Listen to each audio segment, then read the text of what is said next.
ব্রিটেনের পার্লামেন্টে একজন খুব পপুলার একজন নেতা ছিলেন, এমপি ওখানকার। ওনাকে একবার জিজ্ঞেস করলো একজন জার্নালিস্ট, উনি তখন বোধহয় রিটায়ার করে গেছিলেন ওয়াজ, এরকম যে আপনি এত পপুলার কি করে, কারণ জেনারেলি এমপিরা এত পপুলার হয় না, আপনি এত পপুলার কি করে, অপোজিশনরাও আপনাকে সম্মান করে, নিজের পার্টির লোকে এত সম্মান করে, নাম ভুলে গেছি ভদ্রলোকের।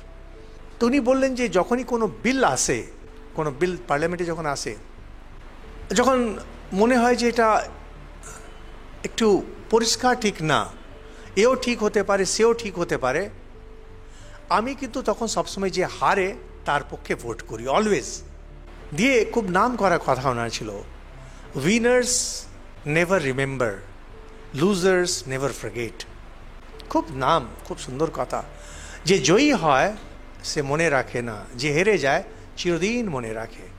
এখন ফলে কি হচ্ছে, যারা ওইটা এনেছে তারা হেরে গেছে, বিপক্ষী দল হেরে গেছে, ও যেই এনেছে হেরে গেছে, কিন্তু সে মনে রেখেছে যে ওই সময় এই লোকটি যদিও অন্য পার্টিতে, এখন আমাদের এখানে অ্যান্টি ডিফেকশন রুল টুল হয়ে সব বন্ধ হয়ে গেছে, কিন্তু আগেকার দিনে লোকে নিজের মতো ভোট করতে পারত, যে আমরা আমাদের মনে হয়েছিল যে এটা ঠিক, এই ভদ্রলোক রুলিং পার্টিতে থেকেও আমাদের কিন্তু সাপোর্ট করেছেন। উনি কিন্তু সবটাতে এরকম করতেন না, এই নয় যে এই পার্টিতে থেকে ওদের করছেন, তা না।